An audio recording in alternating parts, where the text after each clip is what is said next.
I just wanted to see Twitter is kind of. All right. Now, what do you got? I have an article about the merger between Discovery and Warner Media, Discovery being like the Discovery Channel.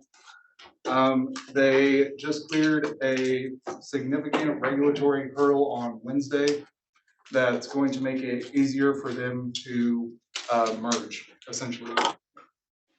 So, and then like that's going to be a lot of like TV and movie stuff together. I think Discovery owns the Oprah Winfrey Network, HGTV, the Food Network, and Animal Planet. And then Warner Media has like TNT, TBS, Cartoon Network, CNN, and HBO. So I can get Oprah and Tyler Perry. Okay. Yeah, it's a good combination. It's a nice combination. That's pretty much it.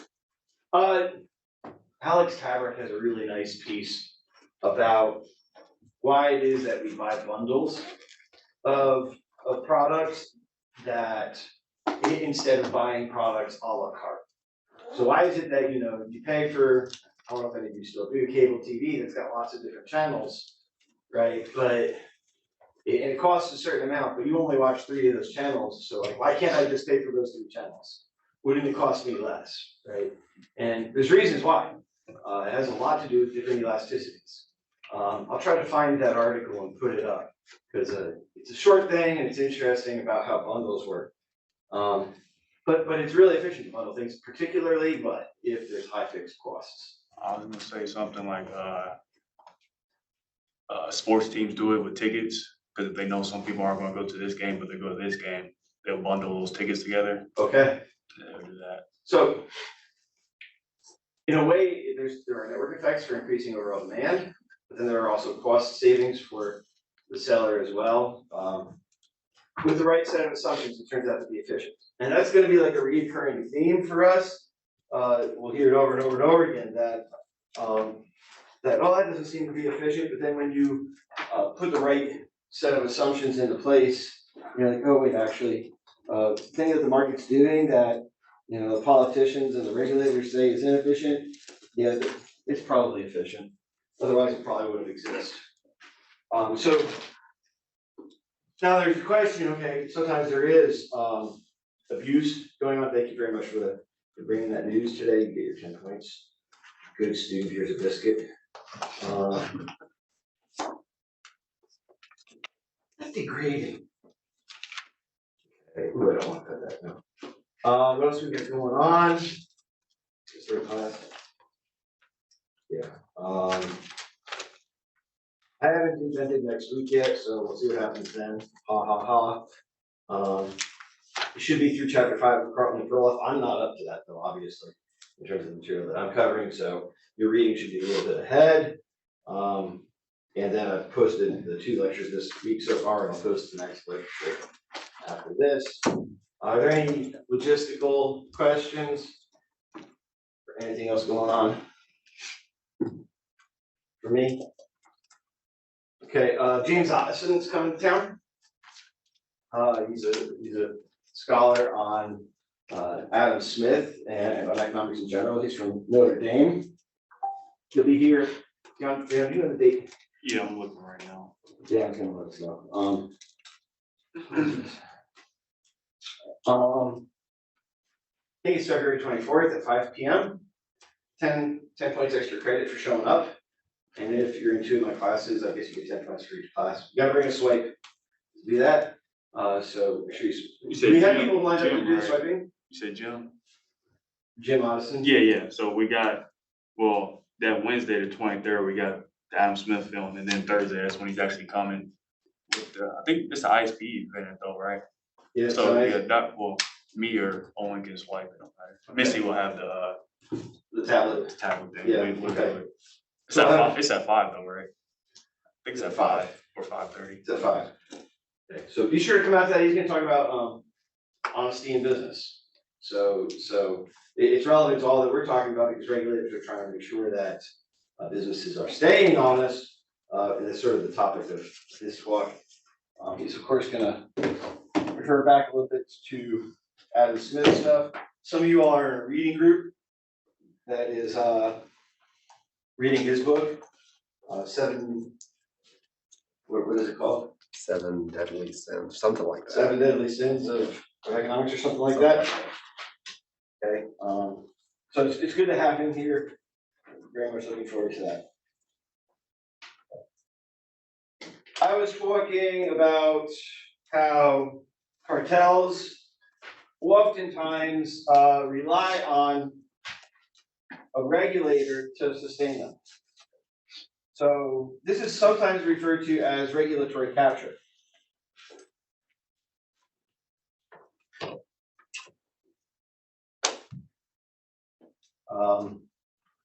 I think that work comes out of Sam Peltzman's work, but it's a general theory. The idea is that whenever there is a regulator, that regulator tends to function so as to capture the industry that it regulates, or rather that the regulating agency gets captured by the industry that it regulates. And the main thing that happens there is that incumbent firms, right, are able to block new entry.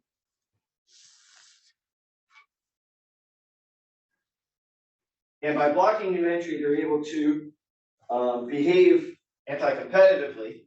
And again, when we say anti-competitively, we're generally talking about, somehow moving the quantity being supplied to the market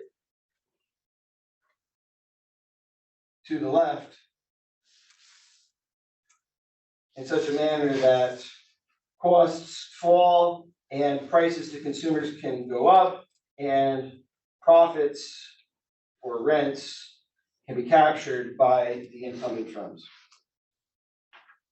Now you might know that there are sugar quotas in the United States that limits the import of sugar into the United States. As a result, Americans tend to pay 2 to 3 times the world price for sugar.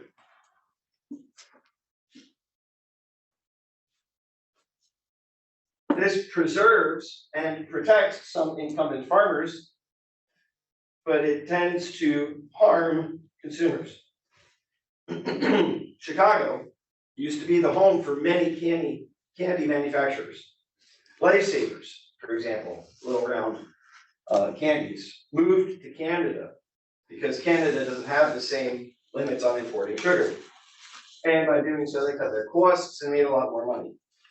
Brock's candy, I guess they make those little candy corns. Ew. Yeah, but they moved to Mexico. When this started, when the quotas on sugar got started, some firms got smart and they started buying sweet tea from the Caribbean.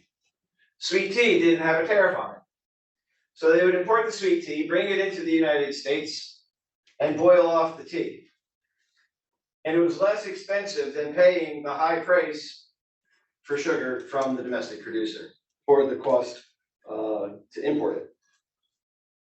They got caught, and then you couldn't import sweet tea without a tariff. So they ended up having to put a tariff on tea in order to protect the quota on sugar. So there's also this creep, this kind of mission creep, not this creep, but mission creep, that once you put one regulation in place, it ends up giving birth to another regulation. And the point is that, markets always find a way. It's like Jurassic Park, right? Nature always finds a way, but markets always find a way. People are creative and will find a way around whatever sort of intervention you put into the market. Sugar growers might lobby Congress with $20 million. So it costs them $20 million to go and persuade congressional representatives to put the tariff or the quota into place, but that could result in $20 million in profit for the industry. So there's a large benefit distributed among a small number of people. And here we get into the political economy of things. Right. So we've got concentrated benefits.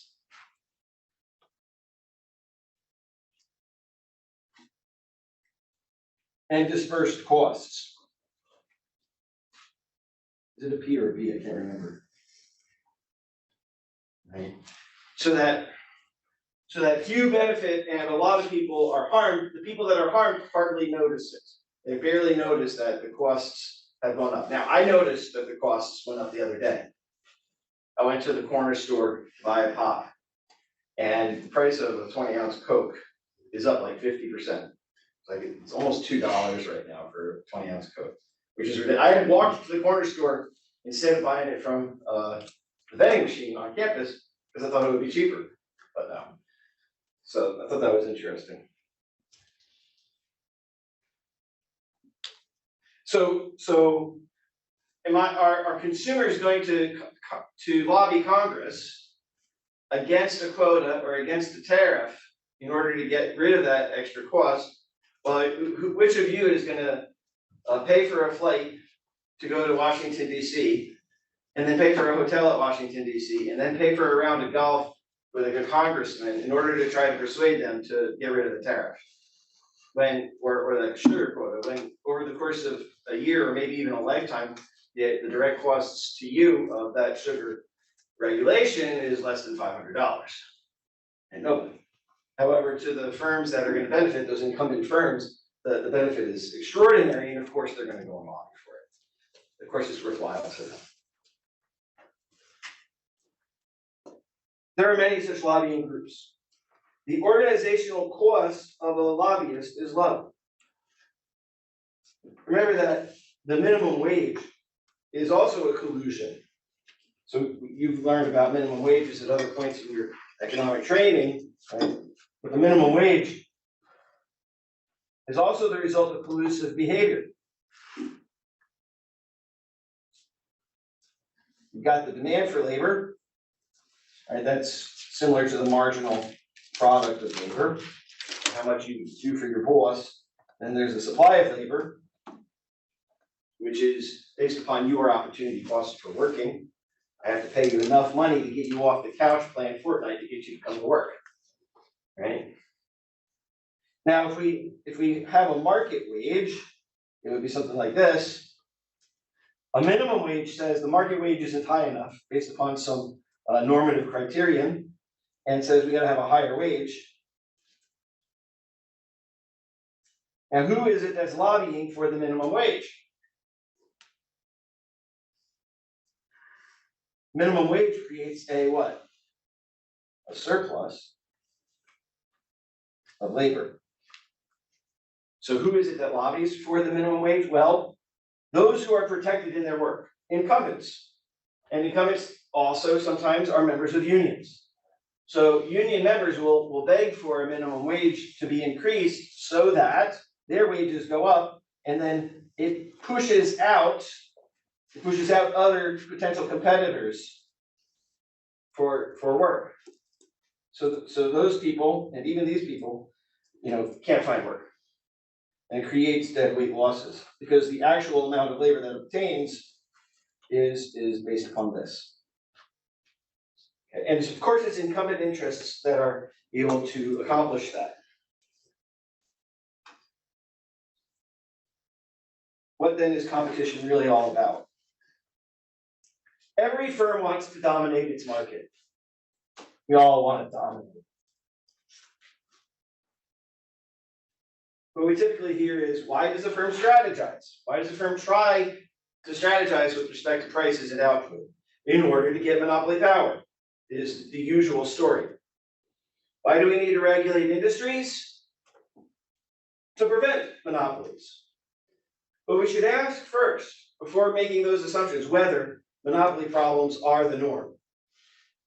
Managers, of course, are making decisions about both price and production methods and quantities. Managers have to decide. They have to make decisions about price and quantity. They're making decisions about production methods and the costs. They're making decisions also about the quality of product, which doesn't show up on a two-dimensional graph. You have to add a third dimension of quality. They're making decisions about what mix of inputs to use. But do firms only do this when they are monopolies? Does the world leap from perfect competition to monopoly? No, of course not. Competition is relentless. is constant. We started with perfect competition, although we didn't maybe emphasize the assumptions of that model clearly enough or strongly enough. Remember, those assumptions are atomism, many buyers and sellers,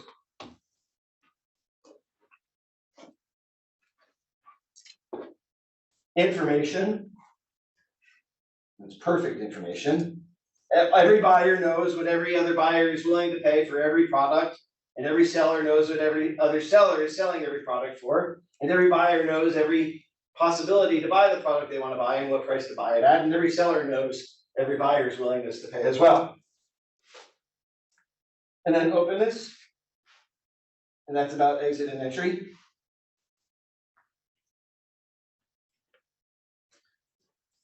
And homogeneity. And that's all products are the same.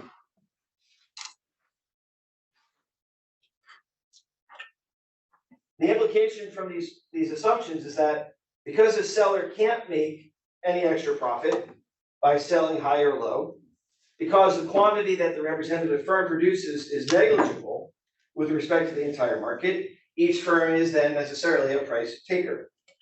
Right? I can't raise my prices a little bit because consumers know all the other opportunities to buy that product, and so they'll go buy from somebody else if I try to raise my price. Also, I'm not large enough to influence the overall price of the market. So then each firm makes decisions with respect to its marginal cost curve, and in the long run earns zero profits, which again is this basic model that we've drawn a few times now.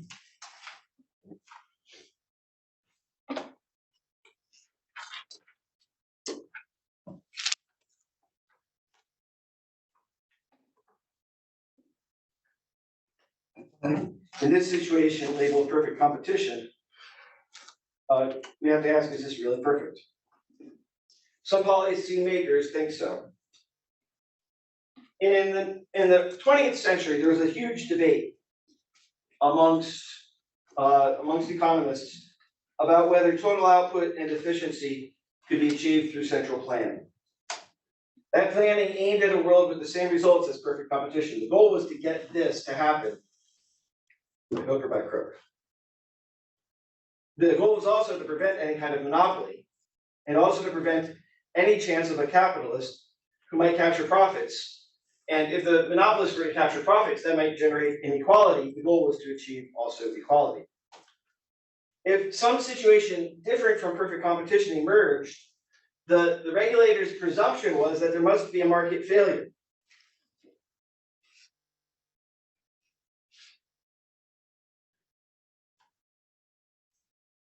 Now, with respect to market failure, you'll hear a lot about market failure in your classes. The question is whether there really is a market failure.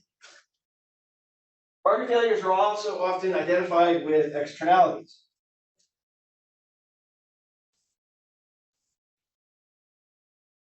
Externalities are like Tootsie Rolls. There used to be an old, you guys like Tootsie Rolls? When's the last time you had a Tootsie Roll? Probably like, at some point you got one at Halloween, but you probably don't buy them for yourself. There was a guy who used to raise cattle, and all the other guys would dip, right? All the other ranchers would dip, but he didn't. He was trying to not use tobacco and trying not to dip. So he got a bunch of Tootsie Rolls and put them through an old-fashioned pencil sharpener and shredded them up and put them in. He emptied out a dip can and put all the shavings into the dip can, right? So he'd show up and he'd come out to the auction or whatever, and he'd go get a lot of that stuff, stick it in his mouth. Yeah, how you doing there? Okay, yeah. Right. And the thing is, all the other cowboys thought he was really tough because every third spit he'd swallow. Dang.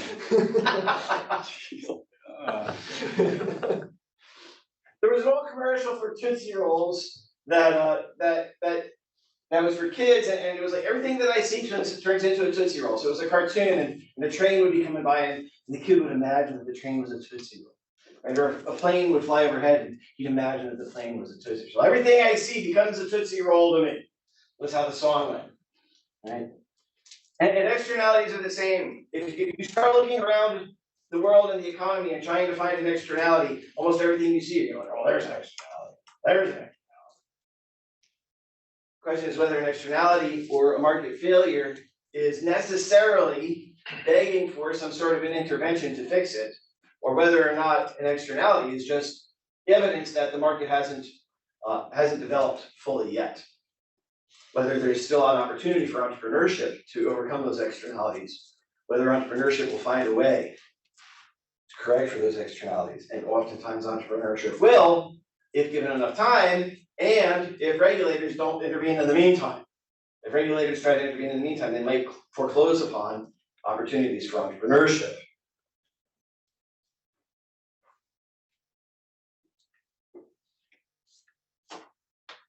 Perfect competition has its good points. From the perfect competition model, we get the supply curve. We learned that in the long run, if a firm is tradable, it will earn normal profits, even if it is a monopolist.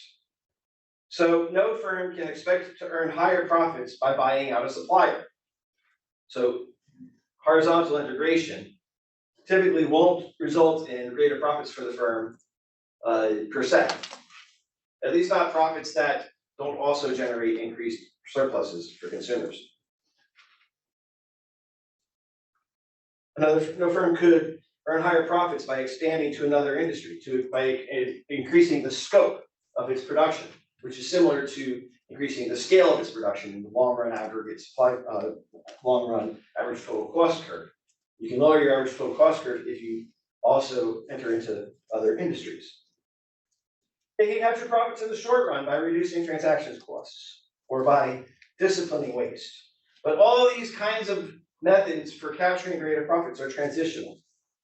Right? They all are related to the kind of profits that Ludwig von Mises identified in his paper, profit and loss, profits that generate net benefit for the rest of society. Each firm chooses to produce at the efficient scale in the long run, otherwise it will incur losses. So it's a nice model, but we have to think about what will happen when we relax any of these assumptions. So for example, what if information isn't perfect?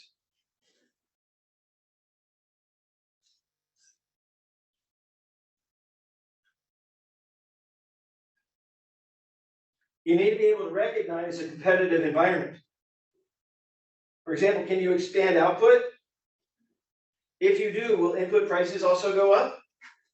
Will output prices fall? There's very little that can be known ahead of time. There's no perfect information about the future and alternative approaches. So the entrepreneur, when they try something new, can't know what the outcome is going to be. They might suppose, they might have expectations. They might have a best guess that something might happen. They might capture profits, but they could earn losses as well. If you go to the managers of any particular industry and ask, is your industry competitive? They're all going to say yes, it's very competitive. It's tough out there, is what they'll tell you. You go to the trucking industry. Is it competitive? Yeah, I've got a lot of competitors. I'm constantly having to watch my costs, right? And having to watch how many trucks to send out and thinking about the amount of time that they're out there. Managers will tell you that it's tough out there. That's not because of the assumptions. Instead, most firms do have some influence about choosing prices. And most firms do choose which products to produce. Most firms advertise. Right? Why would you need advertisements if there was perfect information? If I already know all of what products are out there and at what prices, then what is the purpose of advertising? There is no use for it. It must be that there are deficiencies in information. The major violations here are due to an imagined world where we have perfectly calculated inputs and outputs to maximize efficiency. There wouldn't be any need for advertising in that world. So because the regulators think, oh, we should have a perfect world, and if we don't have a perfect world, we need to do something to regulate it. If they observe advertising, they say, that must not be a perfect world. We're going to regulate that industry, or we're going to prosecute whichever firm is advertising. The very things that business people see as being competitive are the things that perfect competition economists identify as being inconsistent with the perfect competition model. The danger is that lawyers and legislators see that the perfect competition assumptions are not holding, and so they say there has to be some anti-competitive behavior happening. That's wrong. The assumptions are sufficient to creating competition, but not necessary. They're sufficient, but not necessary.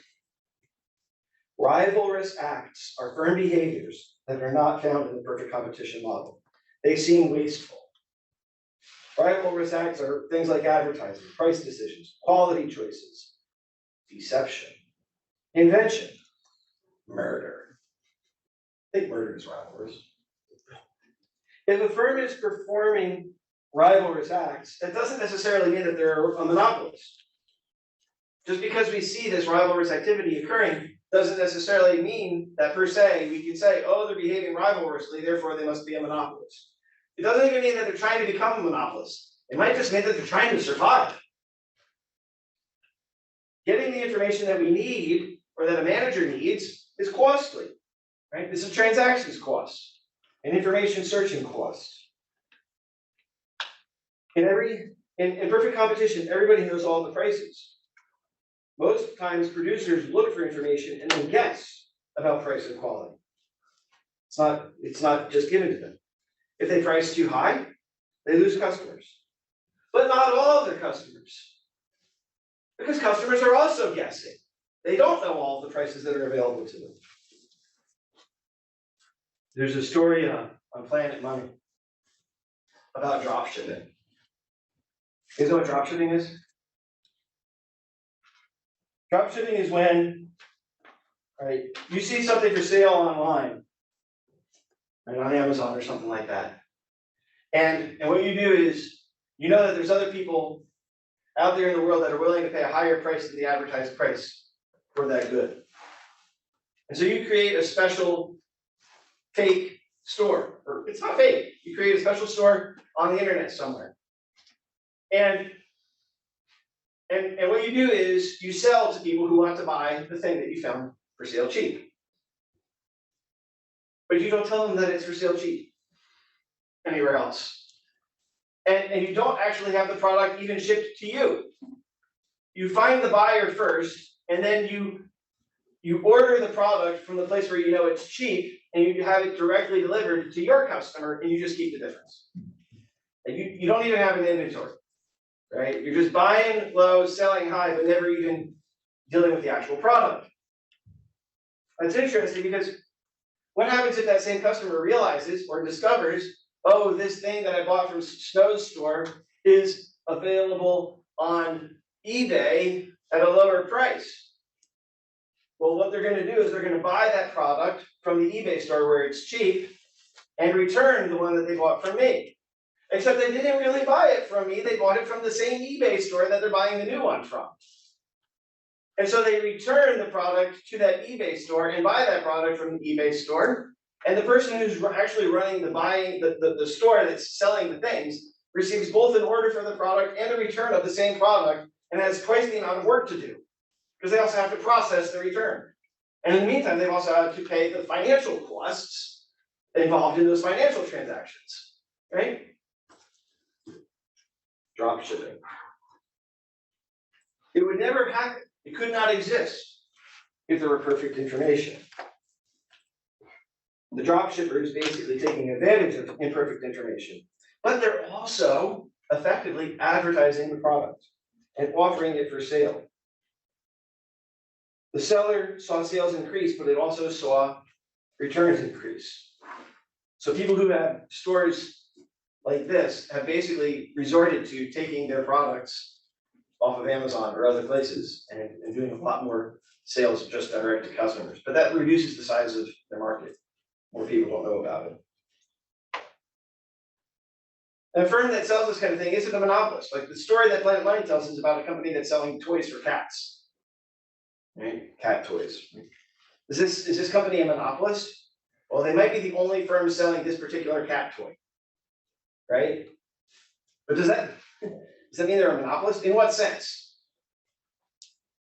Does the owner of a cat have to buy the cat toy? No. The owner of the cat toy also could buy a lot of other things. The owner of a cat toy could drown the cat and buy a dog. Probably a good idea, I hate that.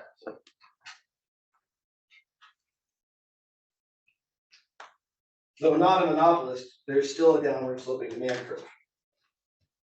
Can the seller keep on charging a high price? No. Perfect is also not perfectly absent. These cat toy buyers found out that the product they bought on eBay was cheaper on Amazon and they returned it. Not knowing it was the same seller, the shipper had returned the money, but didn't have to deal with the hassle of returns of product and shipping. Both sides learned over time. In the long run, we move towards perfect competition results, even without the perfect information. We do move towards that perfect competition result, even without perfect information. Advertising would not be needed if goods were homogeneous. So we have that assumption of homogeneity. If all goods were homogeneous, you wouldn't need advertising. If Coke tasted exactly the same as Pepsi, then neither firm would advertise. One primary way to get customers is to differentiate. That's not perfect competition, so is it anti-competitive? No, products differ. Advertising, brand names, reputation, and marketing are all involved. These are all responses to imperfect information. You can tell that this is true by looking at how wide and tall the refrigerators at convenience stores have to be. Right? If there were only one product, right, they would only need one slot to remove the Coke from the machine. But now they have this long wall full of different drinks because there's so much product differentiation. Is it monopoly power? Does it make demand less elastic? Are there fewer substitutes now or more? With product differentiation, there are more substitutes, and substitutes tend to make demand more elastic. By the way, thinking about demand elasticity. Here's a demand curve. Where's the unit elastic point on this demand curve?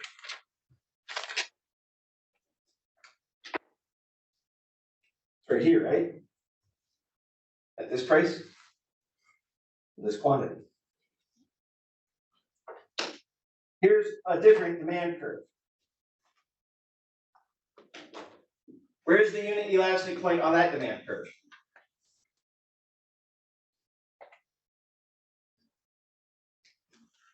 Right here. Notice it's at the same price. I can draw a different demand curve.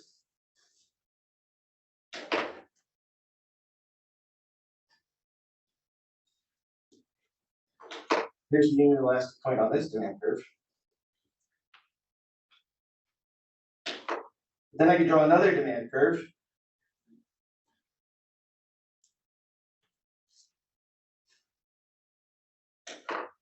And the unit elastic point would be right here at a different price. Here the prices are the same, but the quantities are different. Here the quantities are the same, but the prices are different. If the intercept point remains the same on the price axis, then no matter how the demand curve expands, the unit elastic point will remain the same. And presumably if costs are constant, right, then the profit will remain in the same point. If the quantity intercept remains the same, the prices change as demand increases in this way. Huh.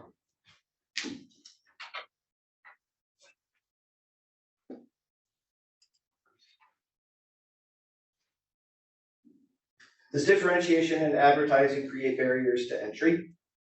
No, you can create another product that's different and enter. Could sellers cheat on price or quantity this way? No, there's more competition. They have to be more competitive about price.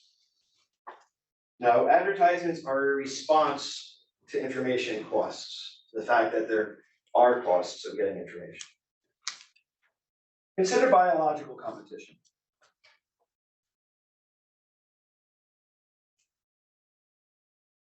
Not quite like the birds of paradise, but a different example.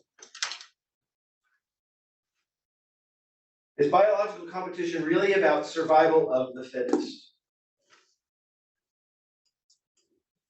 biological competition really about survival of the fittest? If it were, then there would be no change in biology. We would never see changes in variations within species, let alone across species.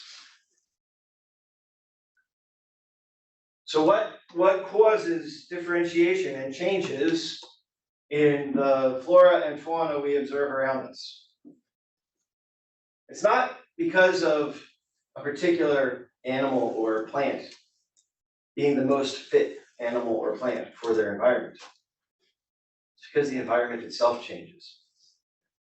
The environment that they find themselves in changes. So we remember the moths in Great Britain that were of a particular species, and the families within that moth species that generated white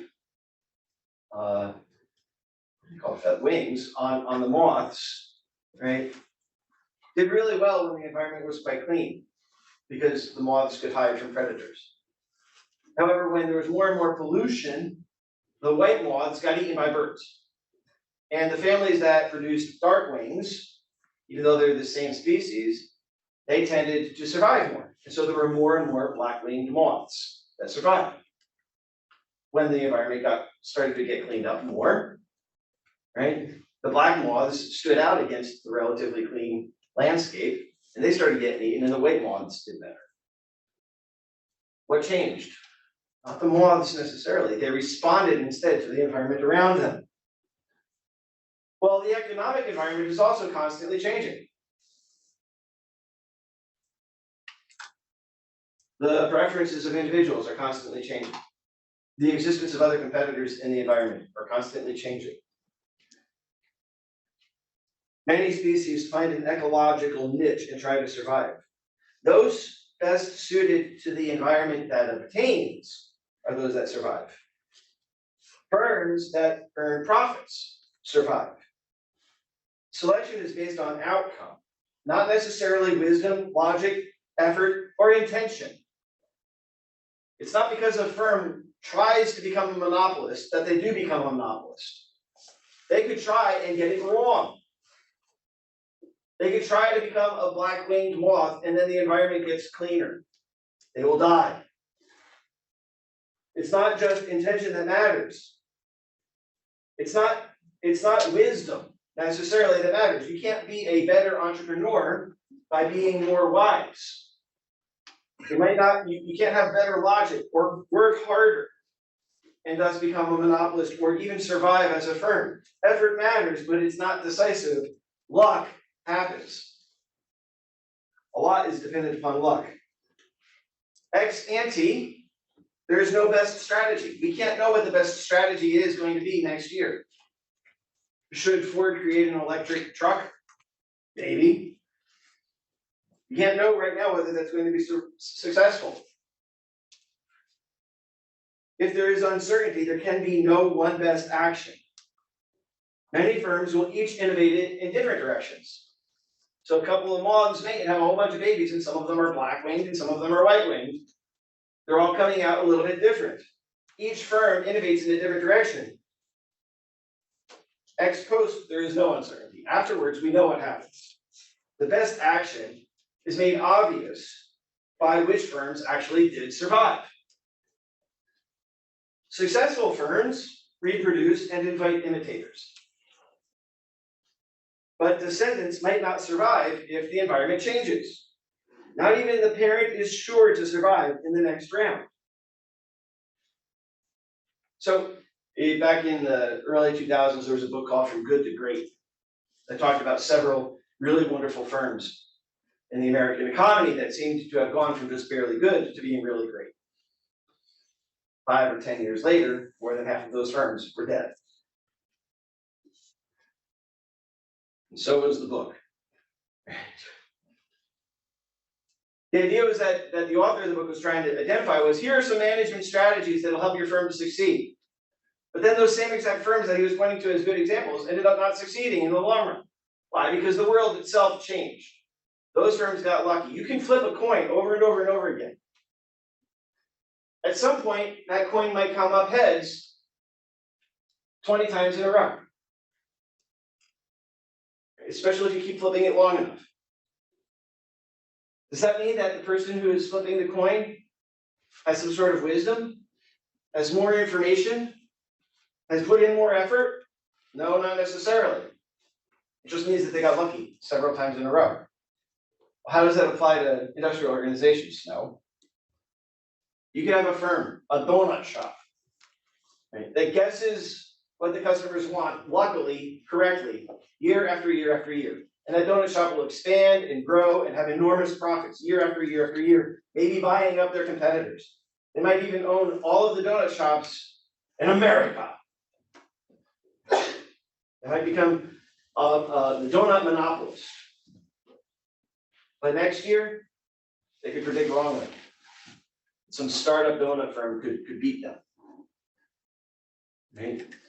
There's no guarantee of success. And being really, really big can't then necessarily be evidence of having behaved monopolistically. It could be simply evidence that you've been successful or lucky several periods in a row.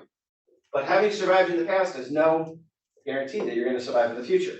Now, if you've survived for several periods in a row and you've gotten a ton of profits, right, then you might use some of those profits to lobby your congressperson to get protection from potential competitors. Look at my donuts. Everybody loves them. They're really good donuts. They're safer and cleaner than other people's donuts would be. In order to make sure that consumers get the best donuts, you should give me a monopoly on donut production. And I will be the donut monopolist forever. And I will provide the best donuts, because my donuts are obviously the best. Customers have already said so. Well, customers in the past may have, but that doesn't mean that they will in the future.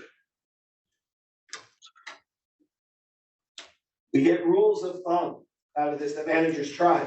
But those rules of thumb are based on statistics. The manager can only look at the past and read the statistics from the past. And those statistics are also measures of central tendency, of averages, not of the outliers. And a lot of the good action is happening in the outliers.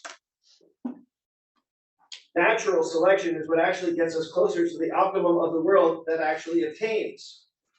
Firms have to be able to die. Protecting a firm hurts everyone. This goes back to the planner paradigm for perfect competition. The ideal was a static world where everything was perfectly planned into post-scarcity, into a world where there was no scarcity.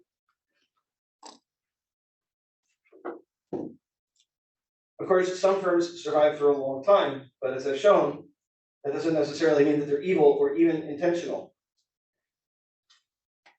The economist sees the speed of adjustment, the cost of adjustment, but entrepreneurs see a guess, a risk. We might be skeptical about surveys of business decision makers. Oh, we're going to go out and survey managers at firms and ask them what they did and learn from that and apply that in our business courses to teach our future entrepreneurs. But who are you going to survey? You can only survey those managers who are at firms that have survived. And so the results of your survey are going to be biased towards the strategies that were successful in the previous period. If you don't also survive, if you don't also survey the ones who failed, you can't know what didn't work, and you can't know what's going to work next year, even based upon who did survive and who didn't. The lucky survivors get interviewed, but even they don't know why they succeeded. They know what they did, but they don't know that that's the reason why they succeeded. Past success is no guarantee of future success. We should expect the actions of all competitors to be their best from their own point of view. So then everyone needs to be prepared for there to be a fit rival. The identity of the rival can always change. You always have to be prepared to face a very competitive situation. Even if you happen to be a monopolist today, there is a potential that a rival could enter and be better than you. It's tough out there. You always have to be competing. Since we can't know why some firms are successful, trying to say that they succeeded by cheating is impossible to prove. Maybe they did, maybe they didn't. Maybe all their competitors also cheated, but they all failed for some other reason. We can't know. It's not that we don't know, it's that we can't know.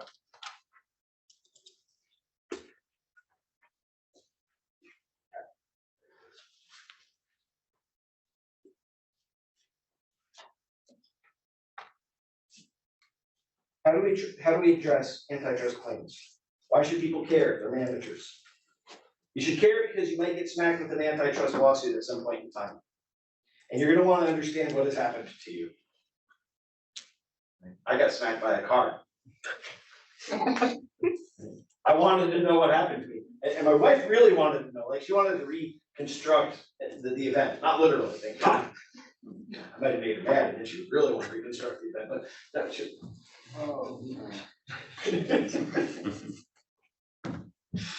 But she wanted to walk through it, like, so what direction were you facing? Where was this guy coming from? How fast was he going? What was the airspeed velocity of an African swallow? I don't know, right? You're gonna want to know what happened to you. You're gonna get hit with an antitrust lawsuit. Whack! What just happened to me? What was that? Why are the regulators all on my case?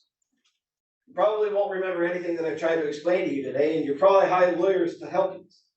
My only suggestion, and what I would encourage you to remember, is that you shouldn't only hire lawyers, but you might also want to hire an economist. Because very few lawyers are any good at economics. Specialization, but they're generally bad at economics. Antitrust laws are somewhat arbitrary. Courts' interpretations of antitrust laws are even more arbitrary. In an antitrust lawsuit, you could be investigated for charging a price higher than your competitors. Right? So you're in the market for socks. Right? And there's a market price out there for socks. But you might be charging a higher price than that for your socks. You're gonna get smacked with an antitrust lawsuit. Oh, you must be behaving monopolistically somehow. Otherwise, you wouldn't be able to charge a higher price than the perfect competition model says that you can charge for socks. You must be a monopolist. Whack! What do you mean? Well, the economists. You might be smacked with an antitrust lawsuit if you're charging a price below the market price. Oh, you're trying to undercut competitors and use predatory pricing tactics to become the monopolist in your industry by pushing all of your competitors out of business. You must be behaving anti-competitively. Smack! What did call an economist. You might be charged with an antitrust lawsuit for charging the same price as your competitors. Oh, all of your competitors are charging the same price. You guys must be colluding. It must be a cartel. Whack! Antitrust lawsuit. What is it? Call an economist. Never reason from a price change.